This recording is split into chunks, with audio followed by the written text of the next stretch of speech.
Hello, fellow humans. Welcome to Beyond Words, a podcast exploring the rich space where language, music, cognition, and creativity converge. On this show, we dive into conversations that span the spectrum of human communication, from the way that music and language intersect to how sonic experience shapes our brains. I'm your host, Garrett Oyama, a practicing SLP, professional musician, and PhD student researcher at UCLA. This podcast is brought to you by speechtherapypd.com, and many of the episodes are available for CEU credits through their website. So, what lies beyond the words we speak? Tune in and find out.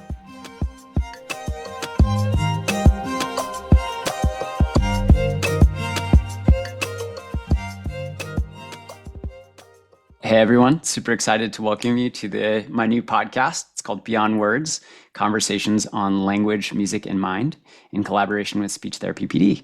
And I'm your host, Garrett Oyama. I'm a musician, practicing SLP, and a PhD student with an interest in all things language, music, and cognition.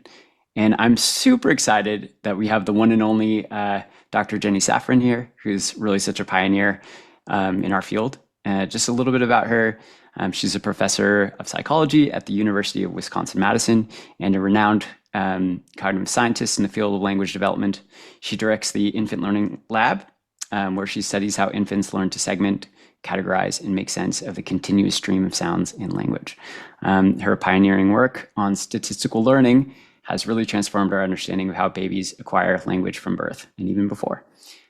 So before we get started, just a few items to mention. So most of these upcoming podcasts, including today's, will include a speech therapy PD course that's available for 0.1 ASHA CEUs.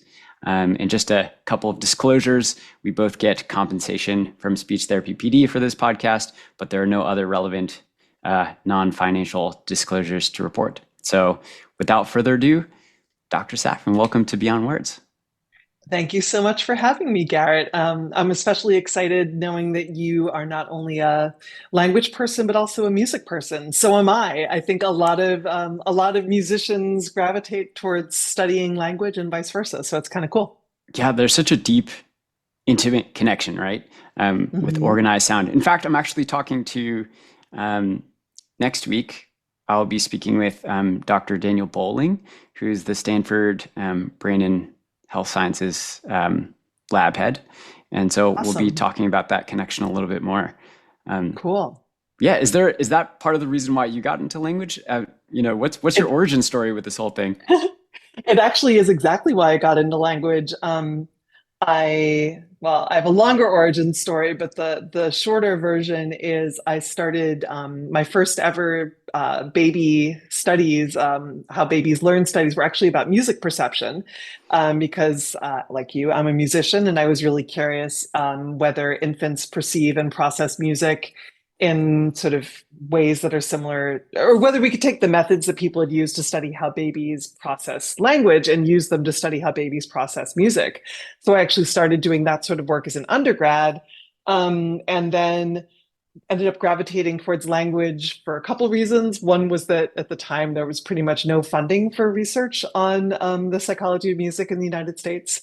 And the other was I was super interested in the degree to which our learning abilities are tailored for specific purposes, like learning about language or learning about music, or whether they are sort of more general. And so I thought that comparing language and music would be a really great approach. That is so cool. I didn't know that. This might be getting into the weeds too early, but I was speaking with Dr. Deutsch, the auditory illusions professor recently, and we were talking about the category boundary that might form, and this might be related to kind of the statistical learning stuff. But given that music and speech are just organized sound, and there's kind of like a spectrum of that kind of shades into each other. At some point, though, you pick up on these context clues that kind of switch you from speech to, oh, I'm hearing music all of a sudden, which is kind of shown in the very famous auditory illusion, where you start to hear this phrase, repeated over and over again in speech. I think it's like, sometimes behave so strangely. And after you hear it a certain number of times, it suddenly flips to, hearing the melodic aspects of the sound. So I was just kind of wondering, if there's a point in infancy where this category boundary develops, or I don't know if do you have any It's a, thoughts on that? I think it's a really deep question. I mean, do babies start out sort of treating music and language as distinct things, or do they have to figure out that some of this stuff that is sort of has pitch and loudness and frequency and all, some of it is communicating information in one way, and some is communicating information in another way. And then, of course, complicating it is that some languages use pitch in really particular ways, where pitch is like deeply embedded in how language works.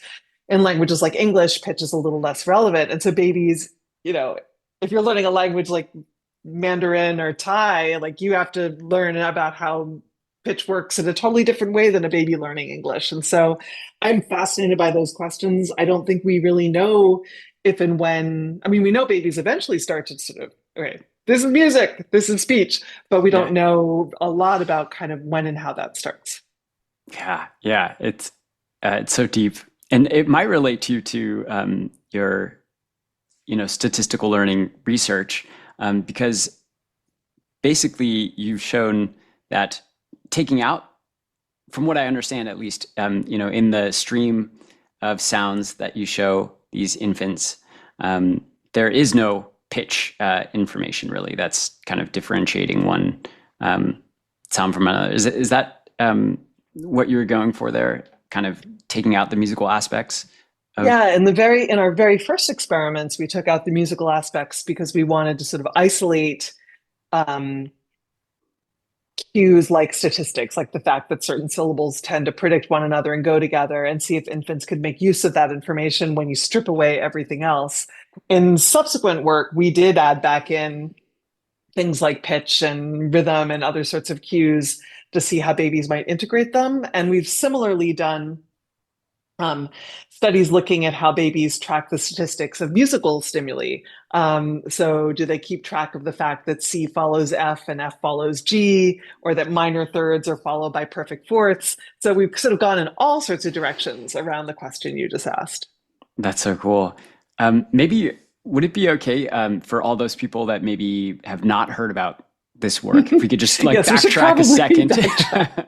I and was thinking that too. yeah, and just talk about maybe that first, the 1996 paper, Mhm. kind of the first statistical learning paper, when we realized that babies weren't just cute, but these, computational geniuses tracking Well, probability patterns. to be fair, I think people in our field had known that babies were, pretty darn good pattern detectors for a long time.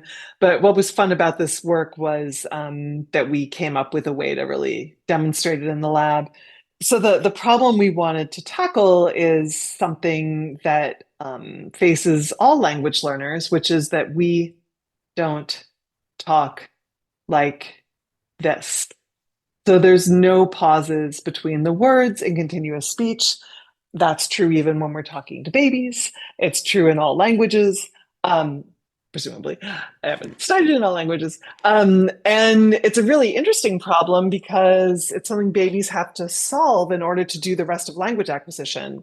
If you can't figure out that pretty baby is two words and not one word or four words, you're kind of stuck. So that was the problem that we set out to try to study.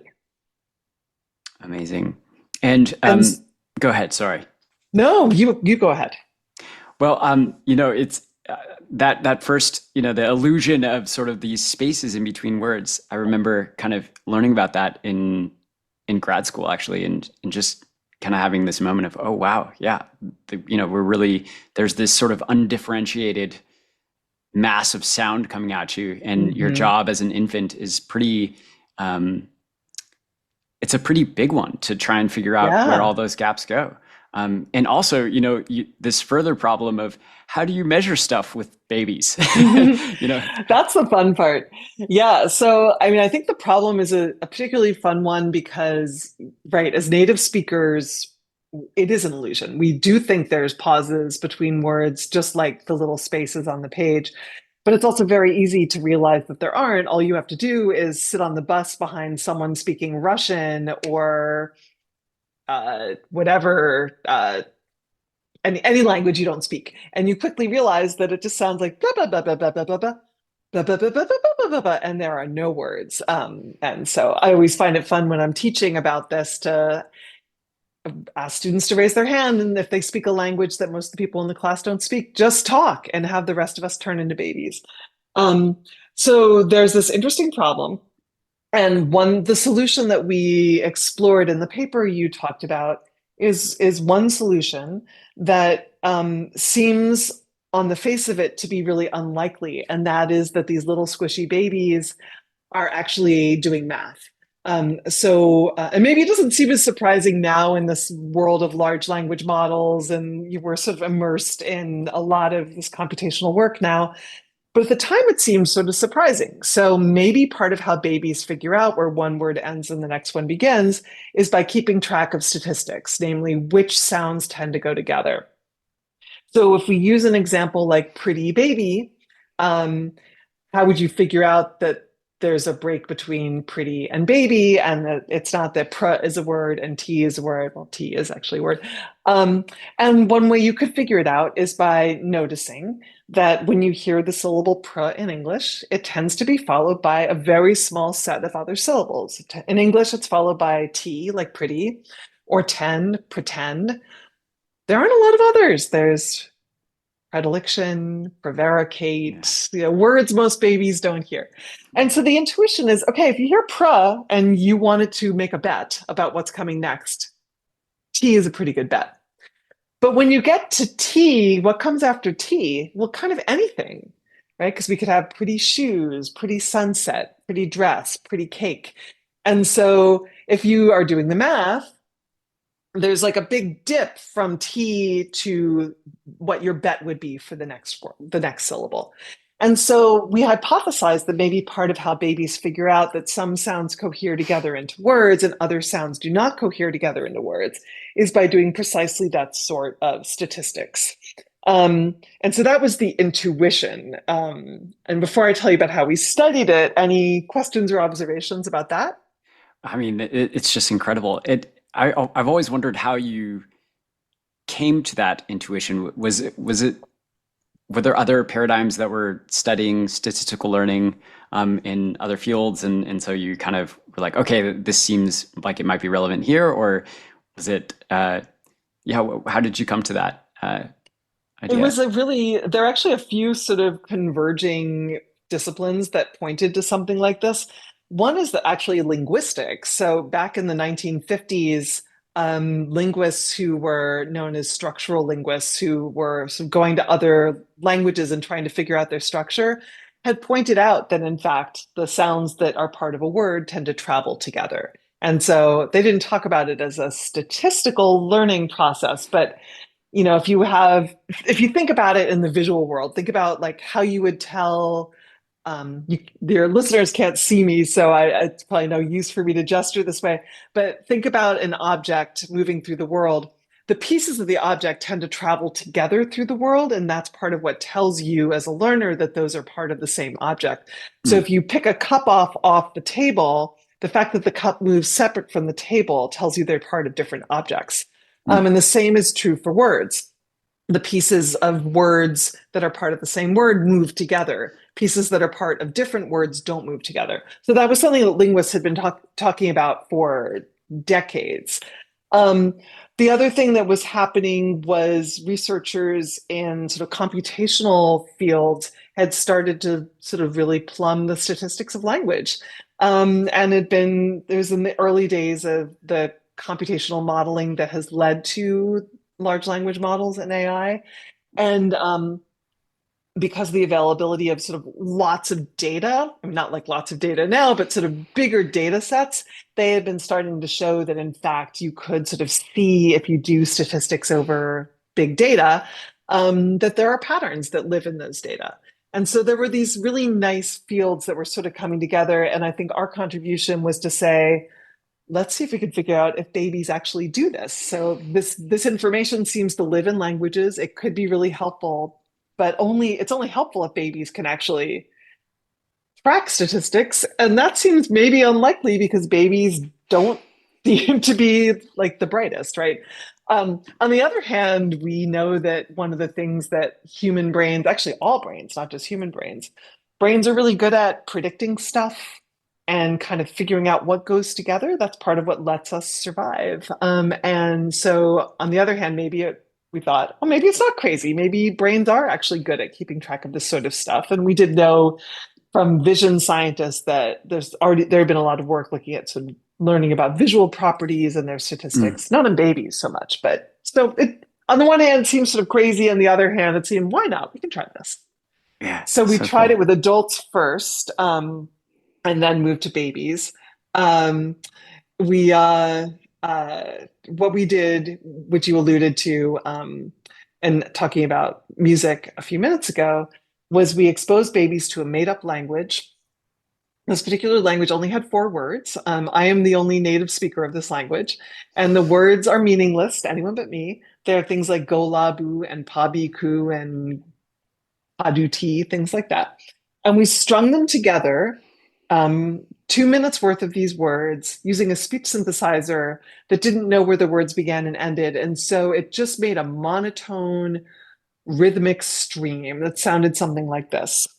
Gola bu pa bi ku tu ti bu ba bu pu gola bu piga ku ba du pu, like just literally for 2 minutes like that. Um, and unbeknownst to the babies, there's structure. So the three syllables go la boo tended to go together. If you heard go, it would be followed by la, and then la would be followed by boo. That was a word in this language. Um, and so if babies were sensitive to these co-occurrence statistics, then they might have an opportunity to actually like pull out go la boo as a possible word and treat it differently than something that goes across a word boundary like let's see, pigola or something like that. So Yeah, we exposed yeah. babies to this for a couple of minutes. We got them bored, and then we tested them to see what they learned. And this is where it gets kind of fun. How do you ask babies what they learned, right? That's the hard part. Yeah. So, yeah. So, what we did in this particular study was we took advantage of a nice factory installed feature of babies, which is that they like to listen to familiar things until they hear them too much and then they don't want to listen to them anymore, called habituation. Um, and so this is going to be hard to explain without visuals, but basically on each trial, so for the first 2 minutes, the babies just sit on their parents' lap and they hear go la boo pa bi ku tu ti boo ba boo poo, just this 2 minutes of speech. Then the room goes silent, and they're in this particular setup, we use little lights to capture babies' attention and measure what they want to listen to. So the room goes silent, and a little light in front of the baby starts to blink just to get their attention, make sure they're not trying to eat their socks or whatever. When the baby's looking at that center light, the experimenter who's outside of the room triggers a light on one side or the other. So a light, say, on the left side is going to start to blink. When the baby turns her head to look at that light, they're going to get to start to hear a sequence of sounds from the language. So they might hear go la boo, go la boo, go la boo, go la boo, and it keeps playing as long as the baby keeps looking in that direction. When the baby looks away, the center light starts blinking again until it's silent, until the baby is looking at the center light, and then one of the side lights will start to blink. And when the baby looks at that, they'll hear say, pigola, pigola, pigola. The way this works is the baby is the boss. So the baby controls how long we play each stimulus. Um, and then what we're interested in looking at is their attention to and interest in sequences that were words in the little language, like golabu, that has the statistics of a word. The syllables tend to go together, versus a sequence that went across a word boundary, sort of like T-Bay in that pretty baby example. Um, and we'll measure how long the babies listen to these two different types of stimuli. And then, as you have alluded to, it works, right? So babies, it turns out, in this sort of paradigm, um, because we've gotten them bored of this stimulus, will actually listen longer to the sequences that violate the structure of the language. So they'll Mm, listen longer to the stuff that goes across the word boundary. And what that tells us is that the babies learned something. So they didn't just get used to the individual syllables, they learned something about which syllables tend to go together. So they seem to be tracking something about the properties of the language they've been listening to. Yeah, so incredible. Do you think that there's, or in your research, did you see much individual difference in kind of the formation of these, um, you know, to clarify a little bit more, like, do you think that some kids are, you know, like there's a normal distribution of kids who are like good at forming these patterns and then like maybe take longer to identify these statistical regularities? And is there an optimum? Like I can imagine, for example, that it might even be worse if you were forming those patterns too quickly because you Hmm. can pick up on the wrong ones, right? Because that if you Hmm. there are some times that T and Hmm. Bay might go together like That's right. accidentally.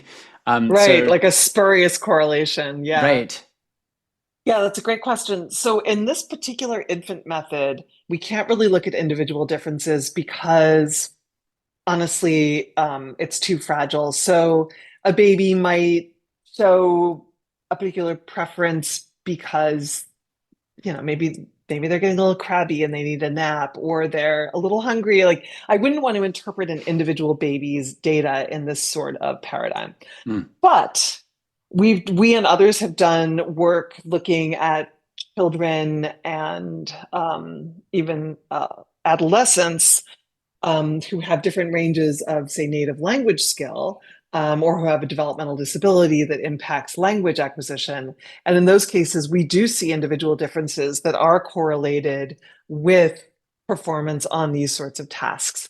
So, children with developmental language disorder, for example, do more poorly on these statistical learning tasks, both linguistic ones and non linguistic ones, interestingly. Children and adolescents with dyslexia do more poorly on these sorts of tasks as well. mm, So there does seem to be, but interestingly, some other developmental disabilities like autistic children as a group don't necessarily do more poorly unless they have language challenges. So mm, the abilities and sort of the language domain do seem to travel along with the statistical learning task performance, at least as mm. measured um, with older children and adolescents. Unfortunately, the infant tasks are just not from other people do interpret individual infant data on these tasks. I don't think that's a good idea. So we look at group data primarily for the infants. Interesting. Yeah, what made me think of that was I've spoken a lot to Nina Kraus once early Mhm. on Oh this yeah, great. podcast, and Mhm. yeah, she's awesome. And she's mentioning some of the research with regards to dyslexia, and Mhm. in older kids, they're tracking kind of the FFR, which is Right. the EEG measure of their uh, I think it's a auditory brainstem response, which kind of Mhm. sees how good they track a sound, at these basic levels of Yeah. auditory processing. And they showed that there was actually just heightened levels of plasticity in Mm. so dyslexic individuals, when they're older, for example, they can actually do certain things better because of the plastic nature of their response. Like, That's cool. so for, like Japanese people, like a bunch of my family, like the R and the L, like it's hard to tell a difference, right? Because you form these category boundaries that are in different places than in English. But dyslexic individuals can actually learn to shift that boundary later Hmm. than other people. So I was just wondering about That's this, like interesting. maybe that there's this sort of optimal range for statistical learning for kids, where they're kind of optimally forming these patterns, not too quickly or not too slowly. Yeah, that's really interesting. I mean, I think the interrelationship between that question and sort of the amount of data that you need in real languages is very interesting. So in the kinds of tasks that we do, we only have 2 minutes to test these kids. So we give them really simple structures and very little data. And so there's not really a great opportunity to sort of pick up on spurious kinds of patterns. But you're absolutely right that in natural languages, there's huge opportunities, right? And we know that kids, like even in this domain of figuring out where words begin and end, like is cat is a word and category is a word, but that doesn't mean agory is a word, right? But you could pick up on that spurious kind of statistic and think agory is a word.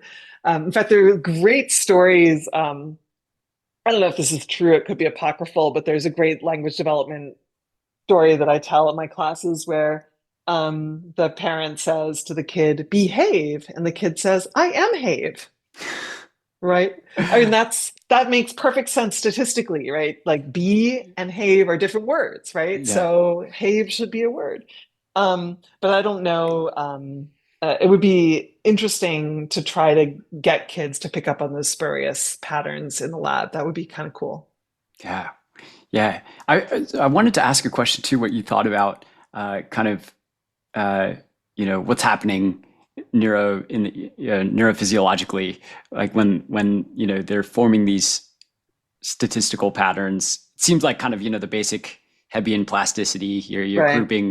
grouping these things. You're sort of I guess if you hear the sound stream, pabiku, golatu, and Good job. is that right? I think this is correct. Yes, close Close enough. enough. Yeah. So through probability, they're fire, like certain groups of neurons are firing, and then they're kind of maybe those groups are becoming more frequent. Like these neurons are firing together more frequently, Hmm. and then over developmental time, those become stable. Right. Like with understanding that they go with certain actions or with certain in certain contexts and things like that. And then, do you think that that sort of statistical learning happens at these kind of higher contextual levels, so to speak? So like Mhm. grammar patterns and narrative Yeah. patterns and all of these things. Probably. I mean, that's again what large language models do, right? So large language model, like, when you go into ChatGPT and it produces this beautiful syntax, all it's doing is predicting which word comes next, right? Yeah. So with enough data, there it seems pretty clear that you can find, I mean, those models, they certainly write better than a lot of my undergraduates do. So, they're doing well.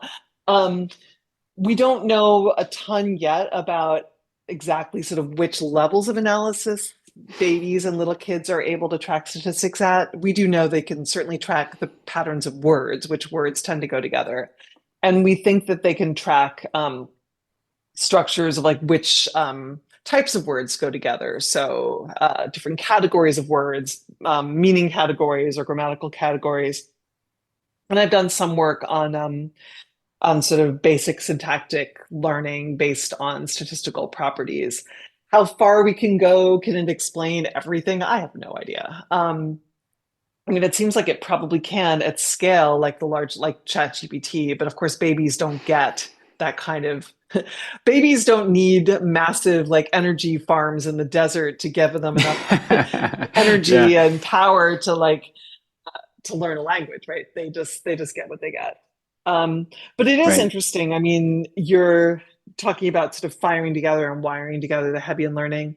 One thing we have looked at is sort of what's the fate of these sequences? Like, are they really words for babies? And what does that actually mean? Um, and it turns out that they kind of do seem to change, like be treated by babies.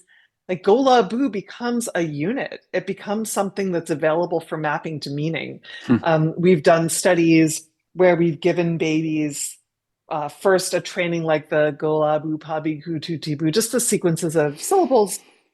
But then instead of testing them with blinking lights, we give them a word learning task where now some of the words are actual words from the fluent speech, like golabu, and some of the labels are sequences that go across word boundaries, like pigola or tibe from the pretty baby example. Hmm. And they're mapped to labels and mapped to objects.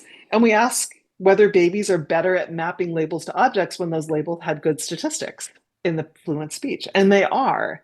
So even when they've heard Golabu and Pigola equally often.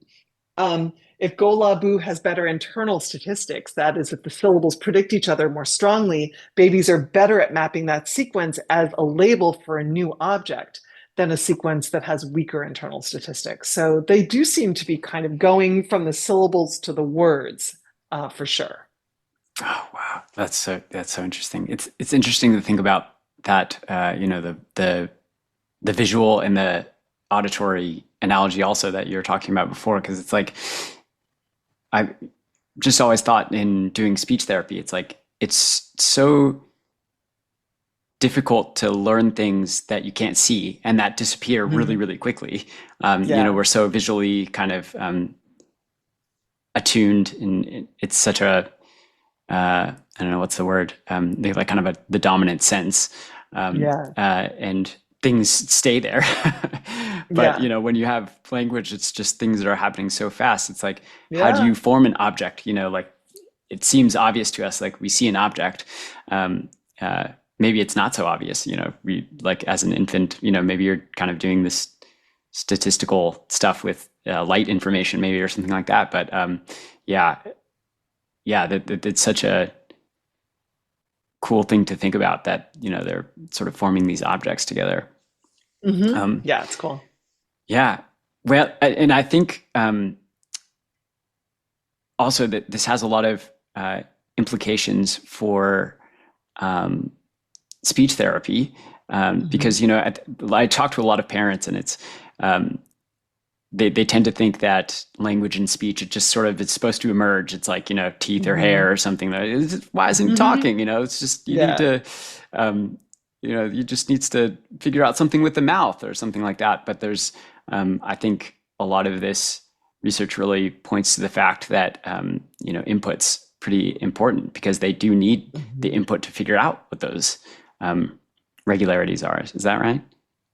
Yes, and I think what you're pointing to is another really important thing that maybe is it's just harder for parents, but what your kid understands and knows is vastly greater than whatever's coming out of their mouth, right? And so I think that's another really important aspect of all of this is before that production can ever start happening, there's all this learning that has to happen.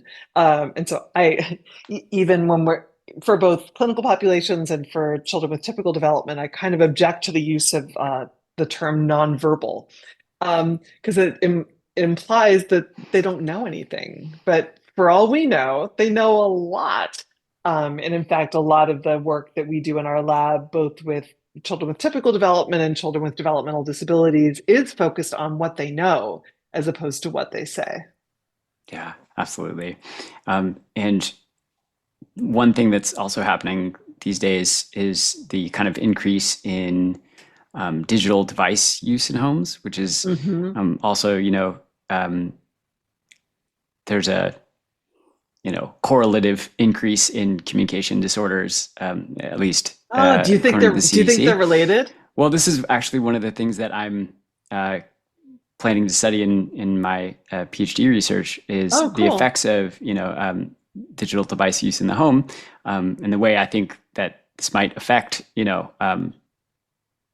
language outcomes is Hmm. one is kind of reducing the uh, rich interpersonal interaction that is Hmm. sort of required for speech and language, but also other um, things like the signal to noise ratio Yes. also will change in the homes. Yes. Oh Um, my gosh. But that's been true. I mean, TVs are just on in homes, right? right. You go into homes, and even before all the digital devices, the TV's just always on, which is terrible for the signal to noise ratio. Yeah, that is true. Yeah. I think maybe the bigger one with specifically for smartphones is just that, the parent might be on it or, that's distracting Yeah. the parent. I also see a lot of, iPad babysitting, in Yes. which like that language, whatever input that they're getting is not um, kind of either contextually relevant to the environment that they're in, Hmm. or like it doesn't require any back and forth, or Right. it's There's like no contingent responding. exactly. Like there's almost they're learning these sort of like back to the other things. They're learning these spurious contingencies, perhaps Hmm. that are affecting. I don't know what they find meaningful. I'm curious, as you have more expertise in this area than I do, do you think, if you think about the parents' use of devices and the child's use of devices, which do you think is more problematic for language development? I pro I would say that it probably shifts at some point in development. So Mm, in the early stages, it's more like the parents' use of hmm devices, um, hmm and like in as the child gets older, hmm their overuse of device is sort of you know doing a lot of things like Yeah, decreasing attentional capacities and yeah, changing sort of their tolerance for boredom, which yes, you for do need sure. to some degree, and also just I think just decreasing that time in interpersonal interaction where you're getting a lot hmm of the cues. You're um, going back to kind of like Thomas Seller research with like joint attention and hmm intention reading. A lot of those things go away when you're on a device. So I think Right. it's reducing yeah, that rich language input that you need. For sure. Yeah, I think I'm glad you're gonna do your research in that area. I think it's super important and understudied. Yeah, I hope that, we find something that's helpful for new families because this is not something that's going to go away. No, for So sure not. It's just gonna get more and more prevalent, I think. yeah, and I think context is something that's really, really understudied, and kind of undervalued in speech therapy. And you did a paper recently about how like early word learning is influenced by physical environments, um, hmm specifically with like a difference in shape with these toys. hmm hmm Yeah, could you maybe describe that a little bit? I think that's such a cool Yeah. idea. Yeah, that was a fun study that one of my grad students, Ellie Breitfeld, did. She was inspired actually by thinking about the children's toy, the shape sorter. I don't know if you've played with shape sorters. Do you know what those are? I have not. They're I'll have like to a look that up. they're like a puzzle box that has openings of different sizes in Oh, them okay. with different Yes. Yeah. shapes. And then the Got it. kid has like toys of the different shapes, and they have to put the figure out like which piece goes, you drop it into the box through the right hole. So it's a very classic toy. Um, and she got to thinking that it may be the case that the sort of correspondence between the environment, namely the actual like a hole that's shaped for that puzzle piece, that might sort of support the child's encoding of the shape of the object and make it easier for them to learn words. And so she did a really simple study where, well, it wasn't actually simple, but it the design is simple, where she made two different kinds of puzzle boxes. One of them had our shape sorters, one with made up shapes. One of them had a top where the holes were the same shape as the toys, and the other just had an open hole that was like round, and all the toys could fit in it. And as objects were put into these boxes, they were labeled. And so each baby would see two objects that were put into the shape sorter where the holes fit the shapes very specifically, and two shapes that went into the shape sorter where there was just a one big hole. Um, and what we found was that when we tested the babies afterwards on whether they had learned the names for these objects, the babies actually had learned more or remembered more about the names of the objects that had gone into the very specific shaped holes in the shape sorter. So the naming was all exactly the same. And of course, we counterbalance which objects were in which condition. But what it suggested was that there is an interplay between something as simple as labeling an object and how that object is being used and the environment in which it is observed. Yeah, that's so cool. Do you think that the goal of the child is kind of relevant to this? So like the is it the fact that the infant had the goal of putting the toy in the Uh, slot or well, good question. The infants didn't actually play with the toys. They just oh, they watched the just video. watched. Yeah. Now, Oh, if the okay. infants had had a goal, if we gave the infants the toys, then yes, I do think that would matter. But then we'd have a confound, which is they would have spent more time with the objects that went into the specific holes because they I would have had to see. figure out which ones went where. Whereas with the shape sorter that's just a big opening, they would just plop it in. So we made videos where we controlled for exactly how long baby saw each object before it disappeared. Got it. Okay, very cool. So yeah. So, but your question is a great one because I'm confident that that would have made a difference too. Mm, got it. Yeah. Yeah, I think that this idea of the physical environment kind of it sort of directs your attention, which is the foundation for Hmm. all of this. Um, even the statistical learning, you have to attend to that thing first, Hmm. so that the physical environment really um, it affords different attentional perspectives and things to things to learn. So it sort of like opened up this door for me where I was like, okay, wow, Mm, this cool. is there's so much that you can do in speech therapy to, Mm, you can't, there's so many things that you can't force, hmm. a child to do. But you can really, you have a lot of agency in how you set up a child's play environment, the home. Yeah. Um, they're, thinking on not just the physical level, but the language routines throughout the day, how Yeah. structure their bedtime routine, for example, Oh, for sure. things like that. There are all these little things that you can do to help guide them to like what is relevant and these distinctions. So yeah. Yeah, no, that's great. Um, Ellie did a different set of studies that just came out that I think speak to what you just said as well. This is again with children with typical development. But she taught them, again, novel words for novel objects, but the objects were displayed in different physical locations in a house. So some of the novel objects showed up in a kitchen, and some of the novel objects showed up outside, like in a playground. And then she tested the kids to these were 3 year olds, I think, to try to figure out what they thought. But nothing was ever said about what they do or anything. Objects just showed up in these different locations. And then she tested them by showing a pair of objects on the screen. So one that had originally been in a kitchen and one that had originally been outside, novel objects. And then before labeling them, the speech that the child would hear would say, so like, I like to eat the, and we looked at whether the kid, before the word even happened, would shift their gaze to the object that was presented in the kitchen. Wow. Or I like to throw the, would the kids shift their gaze to the object that was presented on the playground? And they did. Wow. So what that tells us was even just seeing these novel objects in these different contexts without highlighting their functions or anything like that led the kids to sort of make a guess about their meaning. They guessed that the things in the kitchen were edible and the things on the playground were things you could throw, even though they had never seen them eaten or thrown. Wow. That's incredible. Isn't that cool? I like that Yeah. study. It just sort of highlights to me too the fact or maybe it's not a fact, but it seems Mhm. like there's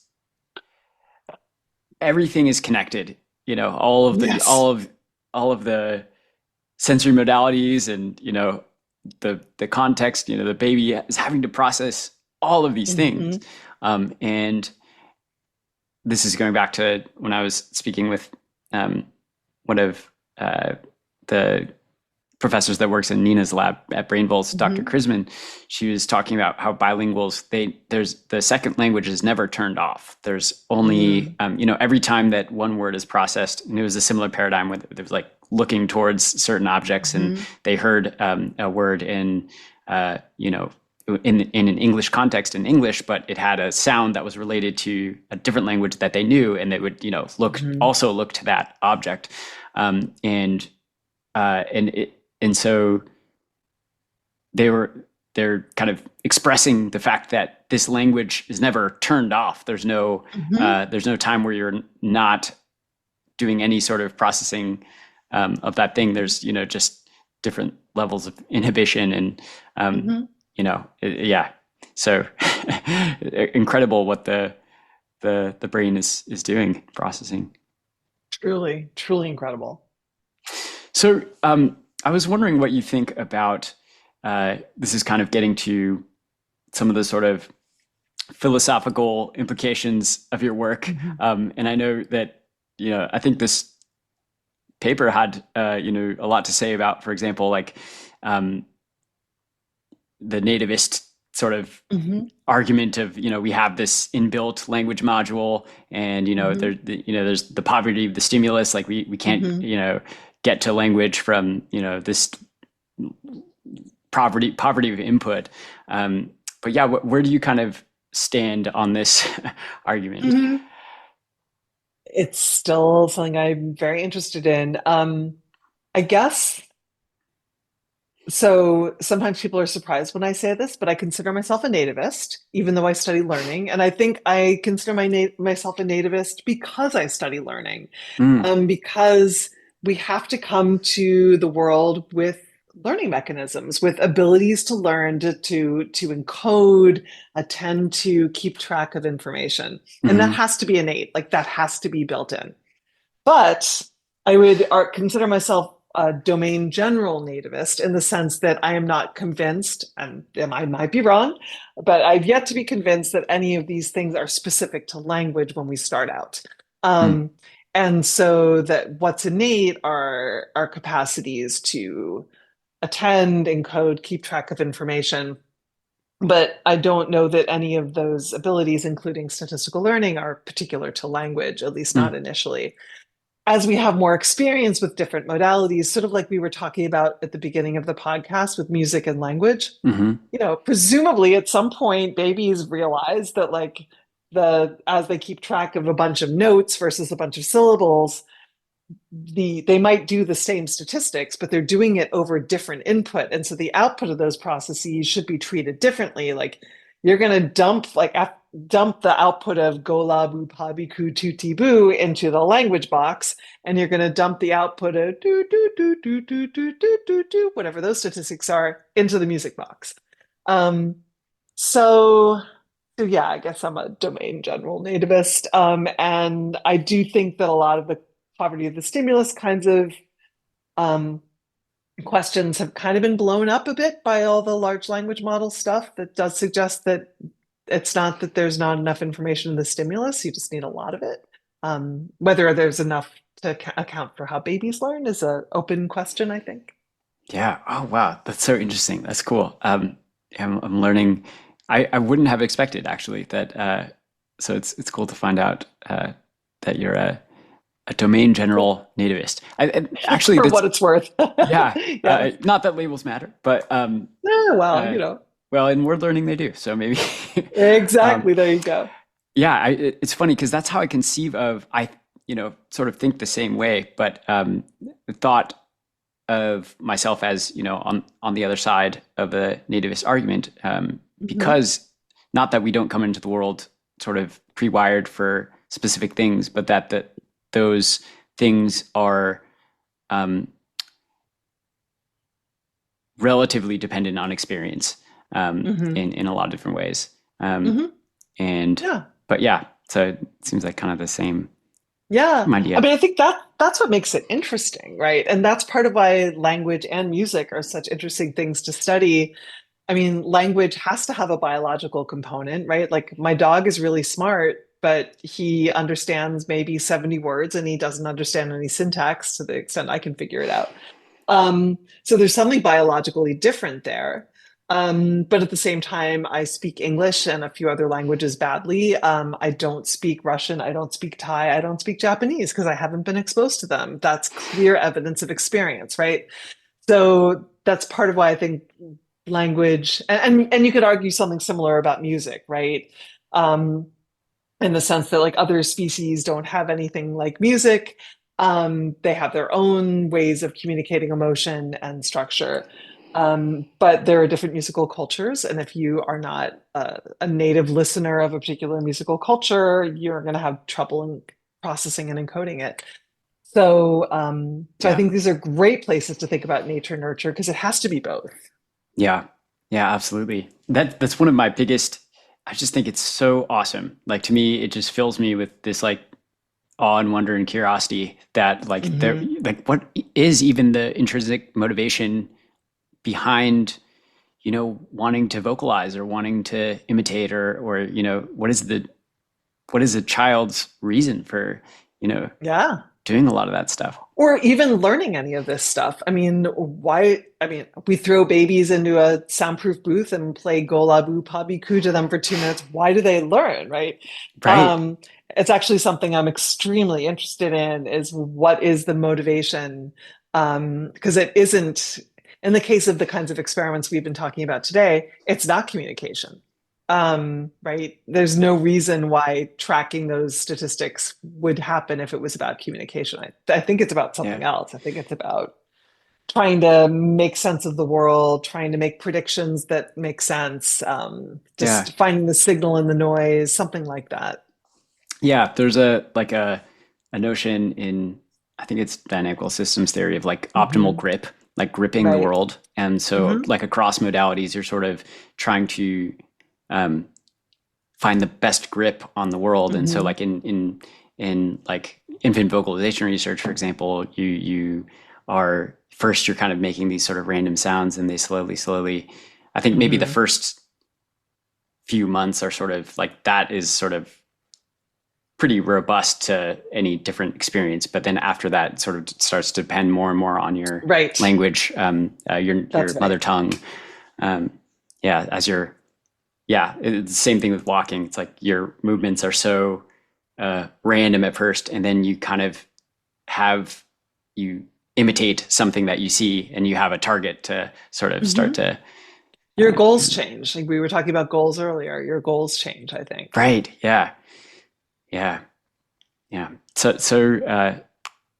Such interesting questions. It's such a mystery, and yeah, thank you for unraveling. This one part aspect of this mystery Oh for gosh, all I of think us. I think all of this work just opens up more. I mean, part of why I love doing this sort of work is I think it just opens up more questions, right? Yeah, So instead of ever answering a question, I think every study we've ever done that what makes good science is it leads you to ask questions you wouldn't have asked before. And so that's what I love about our field is that we just keep asking more and more questions that 20 years ago, 30 years ago, 40 years ago, we wouldn't have thought to ask. So I think that's really yeah, cool. And that to the extent that it can eventually be helpful to clinicians or parents or kids, like that would be, I mean, that's the hope, right? That's right. the long-term goal. What are you most excited about right now? Any particular questions that you're thinking about? Yes, actually, it relates to what I just said about helping clinicians and parents and kids, hopefully.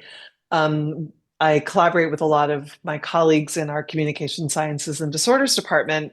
And one of my colleagues, Katie Hustad, who studies children with cerebral palsy, she and I just got a new grant that we've been working on for a long time. Um, to take some of the very simple eye gaze methods that we use in my lab to ask what words babies know and use them to try to look at, to study little kids with cerebral palsy who can't talk and can't point and whose parent that for many of these kids the parents don't think they have any words at all, they don't think they understand any words, and do very simple tasks where we put images up on the screen and say, "Where's the shoe? Can you find it?" and measure eye gaze. To sort of start asking whether we can actually measure language comprehension and then eventually language learning in kids who have been pretty much impossible to study because they are kind of locked in. Oh, that's so cool. That's fantastic. Yeah, it seems like you're even with the earlier statistical learning research, all of it is you're illuminating what's going on that like these aspects of learning that we can't see, which is helping people to Exactly. understand, right? That they're, you know, even though these kids aren't saying anything, they might know so much more than you expect. That's exactly right. Like we want to know what's going on under the hood because that really that could really help interventions. In the case of these particular kids, they often can't even get fitted with AACs because they can't really do dwell time kind of, triggering of images or lexemes or whatever. And so being able to use our methods to be able to say, okay, here are words we think this kid knows. So let's go from there. I think would be really exciting. So we'll see where that goes. We haven't started data collection yet or anything like that, but I Very love cool. thinking about what's going on under the hood. Yeah. So for all the SLPs listening, do you have an ask of them or any way that we can support if, if people are interested in, reaching out to be part of this effort?